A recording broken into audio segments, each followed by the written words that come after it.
Hello,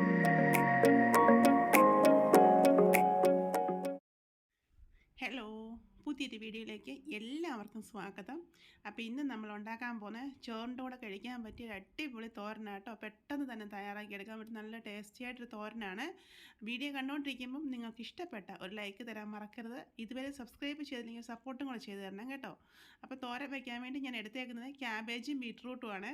അപ്പോൾ ഒരു കഷ്ണം ക്യാബേജ് ഞാൻ അരിഞ്ഞെടുത്തിട്ടുണ്ട്, അതുപോലെ ഒരു ബീട്രൂട്ട് അരിഞ്ഞെടുത്തിട്ടുണ്ട്, പിന്നെ ഒരു കഷ്ണം ഇഞ്ചി പൊടിയായിട്ട് അരിഞ്ഞതും ഒരു സവാള അരിഞ്ഞതും ഞാൻ എടുത്ത് വെച്ചിട്ടുണ്ട്, പിന്നെ കരിയാപ്പില കേട്ടോ.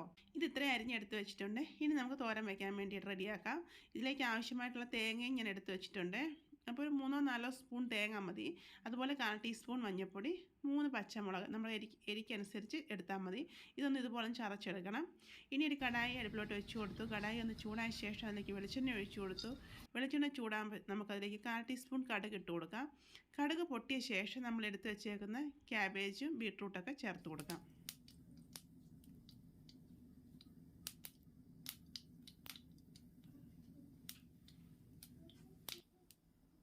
കടുകെല്ലാം പൊട്ടിയ ശേഷം നമ്മൾ അരിഞ്ഞ് വെച്ചേക്കുന്ന എല്ലാം ഇപ്പോൾ ചേർത്ത് കൊടുക്കാം. ബീട്രൂട്ട്, ക്യാബേജും സവാളയും കരിയാപ്പിലയും ഇഞ്ചിയും എല്ലാം ഒന്നിച്ച് തന്നെ ചേർത്ത് നമുക്ക് ഇപ്പോൾ ഇട്ട് കൊടുത്ത് ഇളക്കി കൊടുക്കാം. മുഴുവനായിട്ട് ഇട്ട് കൊടുത്തിട്ടുണ്ട്. ഇനി നമുക്ക് എല്ലാം നല്ലതുപോലെ ഇളക്കി കൊടുക്കാം.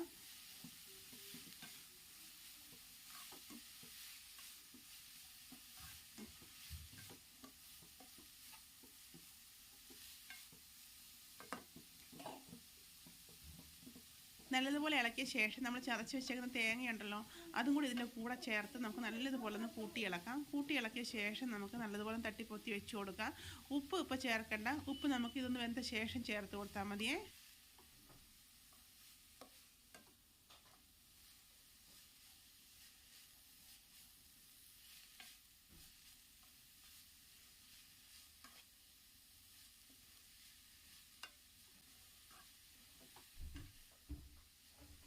നല്ലതുപോലെ ദാണ്ട ഞാൻ ഇളക്കി ശേഷം അടച്ച് വെച്ചോളണം. ഇനി നല്ലതുപോലെ ഒന്ന് വെന്ത് വരട്ടെ. ലോ ഫ്ലെയിമിൽ തന്നെ ഇട്ട് വേവിച്ചെടുക്കണേ. അപ്പോൾ നല്ലതുപോലെ ആവി കയറിയ ശേഷം ഞാനൊന്ന് ഇളക്കി കൊടുക്കുന്നുണ്ട്. നമ്മൾ ഉപ്പ് ചേർത്ത് കൊടുത്തിട്ടില്ലായിരുന്നു. നല്ലതുപോലെ ഇളക്കി കൊടുത്ത ശേഷം നമുക്ക് ഉപ്പ് ചേർത്ത് കൊടുക്കാം കേട്ടോ. നല്ലതുപോലെ നമുക്ക് ഈ തോരൻ റെഡിയാക്കി എടുക്കാൻ പറ്റും. കുഴഞ്ഞൊന്നും പോകത്തില്ല കേട്ടോ. നല്ല അടിപൊളി ടേസ്റ്റുമാണ്. അപ്പോൾ ഉപ്പ് ഞാൻ ചേർത്ത് കൊടുക്കുന്നുണ്ട്. ഒരു 1/2 സ്പൂൺ ഉപ്പ് ചേർത്ത് കൊടുക്കുന്നുണ്ട്. നിങ്ങളുടെ ഉപ്പിൻ്റെ ടേസ്റ്റ് അനുസരിച്ച് ഉപ്പ് ചേർത്ത് കൊടുക്കണം കേട്ടോ. ഇനി നമുക്ക് നല്ലതുപോലെ വീണ്ടും ഇളക്കി കൊടുക്കാം.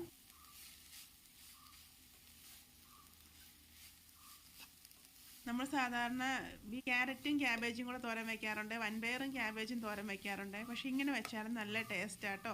അപ്പോൾ നിങ്ങൾ ഈ ഒരു പ്രാവശ്യം ഇനി ഇത് വെച്ചിട്ടില്ല എന്നുണ്ടെങ്കിൽ ബീട്രൂട്ടും ക്യാബേജും കൂടെ ഒന്ന് വെച്ച് നോക്കണേ. നിങ്ങൾക്ക് ഇഷ്ടപ്പെടും കേട്ടോ. നല്ല ടേസ്റ്റാണ്. പെട്ടെന്ന് തന്നെ തയ്യാറാക്കി എടുക്കാനും പറ്റും കേട്ടോ. അപ്പോൾ വീണ്ടും ഞാൻ ഉപ്പെല്ലാം ഇട്ട് കൊടുത്ത ശേഷം നല്ലതുപോലെ ഇളക്കിയ ശേഷം അടച്ച് വെച്ച് കൊടുക്കുന്നുണ്ട്. അതിന് ശേഷം എന്താ വീണ്ടും നല്ലതുപോലെ ആവിയെല്ലാം വന്നു. ഉപ്പൊക്കെ നല്ലതുപോലെ എല്ലായിടത്തും പിടിച്ചിട്ടുണ്ട്. അപ്പോൾ നമ്മുടെ തോരൻ റെഡി ആയിട്ടുണ്ട് കേട്ടോ. കുഴഞ്ഞൊന്നും പോവാതെ നല്ല അടിപൊളിയായിട്ട് തോരൻ റെഡി ആയിട്ട് വന്നിട്ടുണ്ട്. അപ്പം നമ്മൾ പെട്ടെന്ന് തന്നെ തയ്യാറാക്കിയെടുത്തല്ലേ ബീട്രൂട്ടും ക്യാബേജും കൂടെ തോരൻ. നല്ല ടേസ്റ്റാണ് ചോറിൻ്റെ കൂടെ കഴിക്കാൻ. നിങ്ങളൊരു പ്രാവശ്യം ഇങ്ങനെ ട്രൈ ചെയ്ത് നോക്കണം കേട്ടോ. അപ്പോൾ നിങ്ങൾക്ക് ഇഷ്ടപ്പെടും. വീഡിയോ കണ്ടിട്ട് നിങ്ങൾക്ക് ഇഷ്ടപ്പെട്ടാൽ നിങ്ങളുടെ ഫ്രണ്ട്സിനൊക്കെ ഒന്ന് ഷെയർ ചെയ്ത് കൊടുക്കാൻ വേണം. ഇതുവരെ എന്നെ സപ്പോർട്ട് ചെയ്തില്ലെങ്കിൽ സബ്സ്ക്രൈബ് ചെയ്ത് സപ്പോർട്ട് ചെയ്യണം കേട്ടോ. അതുപോലെ തന്നെ വീഡിയോ കണ്ടിട്ട് നിങ്ങൾക്ക് ഇഷ്ടപ്പെട്ടാൽ ലൈക്ക് ചെയ്യാൻ മറക്കരുത്, കമൻറ്റ്സ് ചെയ്യാൻ മറക്കരുത് കേട്ടോ. അപ്പോൾ ഓക്കെ, ബൈ, താങ്ക് യു.